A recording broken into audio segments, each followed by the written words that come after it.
Hey everyone, it's your Peacekeeper coming at you with a video where we're going to talk about the new patch that just came out, 0.6.3, and probably the biggest reason why I'm doing this video is because a number of you guys have asked, well, how are those visibility changes going to impact Destroyer gameplay? So to demonstrate that, I've got a video of me playing Akizuki. It's not an epic battle, so don't get this confused with being an epic battle. It was 82,000 damage, but I just wanted to have something visually in the background showing you how nothing has really changed in my gameplay as a result of this.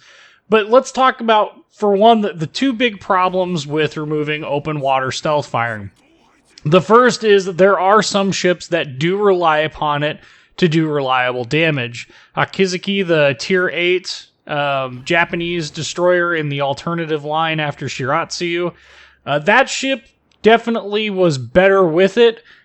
I've not played it since, but I strongly believe that ship is going to be not nearly as good without it. And that's just kind of my personal take on it. That ship was one of the many ships that required it. Now, in terms of other ships that required it, none of the other destroyers or any of the cruisers required it to do well. Zhao certainly didn't. I don't understand why people are complaining because Zhao is suddenly getting nerfed. For one, that ship doesn't need stealth fire because it's so brokenly overpowered to begin with. But really, Zhao didn't need it. There's no other real cruisers that I guess there's some Russian cruisers that kind of sort of relied upon it. But again, I can't help but think that, you'll adapt, okay? And that's part of the reason why I'm showing this video too. So that argument number one is, well, these ships needed it in order to do damage reliably.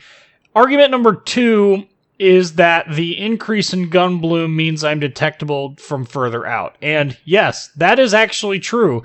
You are indeed more detectable with that gun bloom being out there further, and taking a skill like advanced firing training or taking the range module for the ships that get access to the range module, taking stuff like that does actually become a slight disadvantage because of the way that the ship, the gun bloom blooms out to your maximum range now. And the end result of that is that you are detected from further out.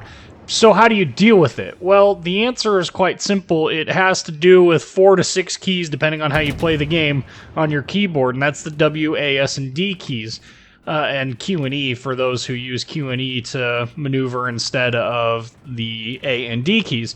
And so what it's going to require you to do is, while you are, attacking a ship that is either coming at you or going away from you, you've got to be paying attention to, your WASD keys, and you've got to be mashing them back and forth so that you can, make good use of your guns and concealment and maneuverability. Now, for the Japanese destroyers, oh, hey, we shot down an aircraft. That's interesting. For Japanese destroyers, my recommendation is you're going to end up playing this at a much longer distance, and you're going to have to play it with more team support than you're used to. Certainly more than like the US destroyers did. US destroyers, really no change there. You guys have been sitting in smoke and plinking in it forever, so this really isn't a change in many ways. And so as a result, there's not really much to change there. But two, your guns are so ineffective at long range, stealth fire wasn't really that effective to begin with. And even if you could make a reasonable argument, well, it was kind of sort of on certain ships like battleships. Yeah, I get that. But ultimately, you never really relied upon that for reliable damage. You were always contesting caps and launching torpedoes, and that was your way of getting your reliable damage. So this is showing one instance in which, using the guns on a Akatsuki to burn down a Mahan that is, well, unwilling to fight back, I guess.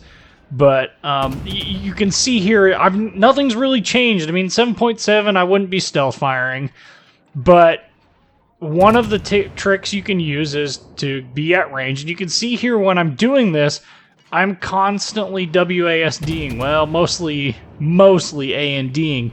And what the end result of this is I'm not getting hit very often. In fact, you can see I've been hit once, but I've not taken any damage from that hit. And we've managed to start this Mahan on fire and kill him. There we finally took a hit. And took off about 500 damage off. So not a huge change. So that's kind of what's going on there. I mean, I don't see there being a whole lot of change here that really impacts the way destroyers can or should be played. I still think that what you're going to end up doing is just shooting from longer ranges. I mean, that's really not that big of a deal when you think about it. It's something that many of us who are very aggressive with our destroyers, we've been doing anyway, and it helps to understand that. I mean, I don't know of any other way to really word that. I feel like I'm repeating myself some, but the other option too here is that you have smoke, and so we're going to see a lot more sitting and plinking in smoke, and that's fine too. There's really nothing wrong with that. Just be conscious of the fact that if there's destroyers around that are unaccounted for, you are going to need to anticipate their torpedoes coming in.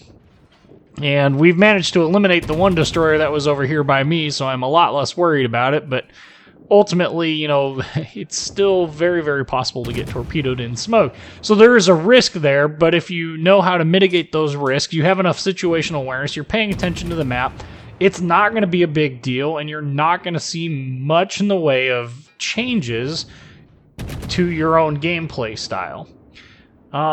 So personally, I don't see this as being a nerf. I mean, yes, I guess you can say it's a nerf. Japanese destroyers can no longer sit at their maximum range and be a sneaky little jerk and shoot at people without any real repercussions at all.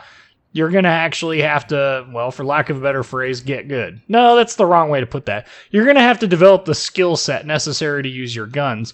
And again, for those of us who have been playing destroyers for a while and never really relied upon the stealth fire mechanic, it's really not that big of a deal to us. It's just one thing that the gun bloom thing is probably the biggest downside to this change. And while it is a pain in the butt, here you can see him WASDing. While it is a pain in the butt to have the to have the gun bloom go out, you know, all sorts of huge, it's really not that big of a disadvantage. You've got to use, you know, your map skills, you've got to use your awareness, you've got to use all of your abilities to actually utilize the gun. So ultimately, I don't really think that's as big of a change as some of the other things that came in patch 6.0.6.3. Mostly with the carrier changes, the control changes, as well as the carrier economy changes. That's bringing carriers back into the fold and making them a little bit more viable. I've started to see tier 10 carriers again, and so a lot of my complaining and all of that is kind of justified in the fact that those of you who said anti-aircraft builds are kind of a waste of time, well, they're now becoming necessary again, and well, it is what it is. But that's, you know, that's a pretty good change. Removing the ability to manual drop for carriers, not really that big of, well, for tier 4 and 5 carriers, really not a huge deal. I know that there are people that are complaining about that, and I just I don't know what to tell you. I'm not a big carrier player, but I've seen the effects of people who are, I don't want to call them habitual seal clubbers, but there are some people who have a tendency to abuse the Bogue in its air superiority configuration to harass enemy ships like it's going out of style. I just don't see, you know, that being a huge deal to me, because it's really not. But one interesting side effect to that is your gun bloom when you are, firing. If you're not firing and you're, say you're behind an island or something where you would normally be protected by the island with regards to the vision, the aircraft spotting distances, I don't think they've actually changed, but they've received kind of a revision, for lack of a better phrase. But those aircraft and the prevalence of aircraft carriers coming back mean that we are going to start seeing a lot more aircraft carriers, which means you're going to have to add one more dimension to your list of dimensions to pay attention to when you're out stealth firing, quote unquote stealth firing, when you're shooting at maximum ranges. And this will also help a lot, to justify the reasons why I take Superintendent over other skill attributes. Now, this Akatsuki captain, he doesn't have Superintendent on him because concealment expert and basic fire training are a little bit more important in my gameplay style. But you can see here we're kind of racking up some damage. It's kind of becoming a very interesting game, huh? But you have to pay attention to aircraft now too, because they're coming back. Aircraft carriers are definitely becoming a thing again, and that is definitely in part to 0.6.3's recent changes to carrier earning potentials. So I guess the moral of the story for me isn't so much to worry or to... I don't want to say that other people are Chicken Little and the sky's falling. I mean, there is some cause for concern with the recent continual nerfs to destroyers, but I think it has more to do with the fact that wargaming is trying to... I don't want to say balance either, because, man, it isn't really balancing so much as it's just being annoying. Wargaming is trying to do things to... I guess I don't know what you would call that, but yep, there's a dead Byron. What Wargaming I think is trying to do is I think they look at the server side stats and they completely ignore players' subjective opinions of how things are going, and that I think has its own dismerits. I get that people have motives, and that there are people out there that want to see ships like the Zhao and the Yamato buffed because reasons, and I can't help but think to myself, what a terrible idea that actually is in the long run.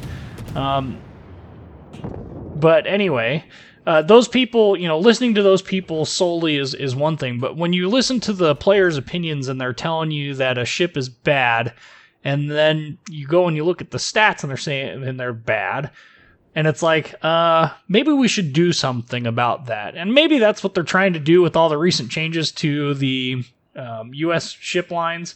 I mean, heck, we've had buffs in just about every one of the last 3 patches for U.S. ships, whether it's concealment changes for cruisers or range changes or rate of fire changes. Or in this patch, we've got range changes for New Mexico and Colorado, New York and Wyoming, South Carolina as well, Arc Beta, Texas, St. Louis, Omaha, Phoenix. All those ships got range buffs. I mean, that's not insignificant.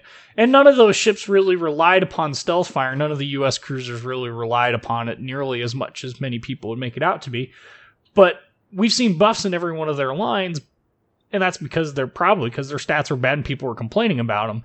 Maybe we should focus on figuring out the reasons why Japanese destroyer stats are so low. Personally, I've said it before, I feel like the people who play Japanese destroyers don't play them like I'm demonstrating in my how to play videos. It seems like a lot of people play them really passively, which I can see how stealth fire removal would hurt those people. They simply don't have the gunnery skills built up to actually play the ship without using stealth fire. They can't shoot the guns without using stealth fire because they're not used to aggressively maneuvering all the dang time. It's a hard thing to get in the mindset of, but the interesting part is it doesn't matter which ship you're in, abusing the WASD keys actually helps you out. If you're in a 21 knot US standard battleship, guess what helps you out? WASD keys. If you're in a Baltimore or a Des Moines or New Orleans, WASD helps you out. If you're in an Akatsuki or a Shimakaze, guess what helps you out? WASD. All of those skills and knowing when and how to go loud and when to use your stealth and when to get rid of your stealth, all of those skills are skills that I try and convey in my how to play videos. I don't know if that's coming across or not. So if that is, let me know down in the comments, because I'm kind of curious whether or not that point is actually getting across to everyone, or whether or not I need to spend more time talking specifically about the skills. Maybe pick another video of me doing some stealth fire stuff or something to drive the point home further. But let me know down in the comments about that. But ultimately, I don't see this as being the sky is falling. You know, there's a lot of community contributors that are all up in arms about this change, and it's like, I don't see what the change is doing that's really hurting, guys. I mean, yeah, it's annoying that we have to change our play style, but you can see here, I'm still going loud. You know, there's really no change there for me. I think we can learn to adapt and get on with our life here and not focus on being so negative. Let's play the game, give the ships a chance. Yes, there are some things to work around. Wargaming has said that they're actually going to change ships that need to be changed. I think Akizuki was one of them that they were planning on possibly changing if it doesn't perform well. We got to give them the benefit of the doubt. So let's give them the benefit of the doubt. Let's play the ships.